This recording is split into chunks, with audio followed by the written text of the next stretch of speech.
Hello everyone, I've got to start this particular clip with a big apology because I've misled a lot of you.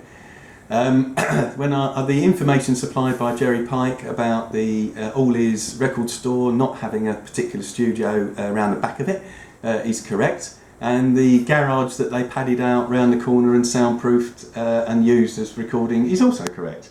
However, I put 2 and 2 together and got 5 because I assumed that the early tapes or Love Meeting Love was recorded in the garage, and it wasn't. Paul Waller has supplied the correct information, and I've got to go with him because he owns the master tapes. Excuse me. Love Meeting Love was recorded at the Gateway Studio in London, and the early tapes were recorded in the Playground Studio in London. So it's made me kind of think I've got to put a disclaimer on my future post just in case I get anything wrong. So yeah, I do try my best with the information supplied. If I get it wrong, I get it wrong. Oh well. And your house will be repossessed if you do not keep up your repairs. In conversation or comments that I get from various people, and quite a few people are quite regular people that make comments, Ryan Casey asked me a little while ago, why don't I post It's Not the Same for Us? And I replied, I've already posted that about 9 months ago.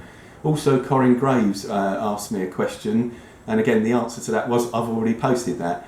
So I was kind of thinking anybody who subscribes to my channel would spend a bit of time and go through some of the posts, but I realise now I've got about 150 posts in the last year and 9 months, so there's a lot to go through. So I just thought I'd recap on sort of how I got to meet the band originally and what happened to me. Basically in early 1981 I walked into my sister Gina's bedroom and there was a record playing on a record player, and I said, "Who's this?" And she goes, "Oh, it's a new band called Level 42 and this is their first ever song called Love Meeting Love." I said, "Oh, that's really cool, I like this."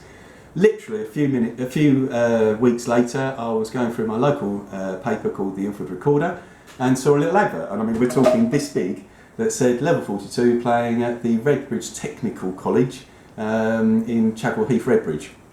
So at that time I was pretty much into the jazz, funk and soul scene, and we used to go to nightclubs and to the soul weekenders up at Caister, and you'd go as a posse. Basically the biggest one was the Funk Master Generals, but we were called the Havering Funk Force, which basically Havering is our local borough.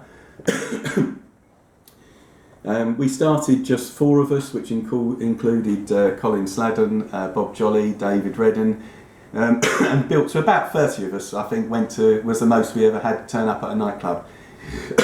Anyway, we went to the Redbridge Tech, and I think there was about 10 of us that night, and everybody else was there because it was part of the college and it was 50p a pint. We were down the front making a whole load of noise, doing the old whoa, whoa, whoa. And at the end of the gig, I just said to one of the stagehands, "Oh, can we meet the band?" The stagehand went back, came back a couple of seconds later and said, "Yeah, the band really want to meet you." And that was exactly the right thing. That they were so interested in us. They were like, "What's this Havering Funk Force stuff then? What's all this about? And where do you actually come from? And why did you come tonight?" And they asked more questions about us than we got to ask about them. And basically at the end of the gig, Mark just sort of simply said, "Next gig we're doing, if you come and sort of knock on the door or whatever, our door's open to you." And basically I've now gone on to see them 60 times. I've seen them in Belgium, Holland, Germany, well, obviously England, and Florida in the USA. The sort of accolade I think of sort of our relationship, or the Havering Funk Force with Level 42, is in late 81 we went to either the Hammersmith Palais or the Hammersmith Odeon and got backstage prior to them going on stage.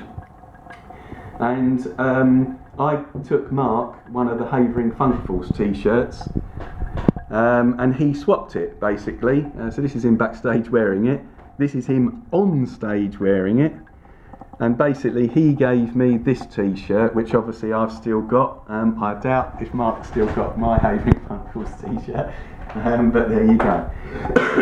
So as I said, I just thought I would recap on the story. Basically when the fan club started, I actually got allocated by either Sarah Gould, who's John Gould's wife, or Joy Gould, who is Boone and Phil's mum, or was unfortunately, 003 membership, and basically things have gone on from there. So I said I just thought I'd recap on my sort of beginnings. There are lots and lots of stories if you do spend the time going through the rest of my channel. I hope you find them interesting. Yeah, and basically, thanks for subscribing. In my next one, because this is quite a long one, I will sort of do what I do regularly and just say hi to the new subscribers. Anyway, keep watching. I love obviously supplying all this information for you. Thank you very much. Bye bye everybody. Bye bye.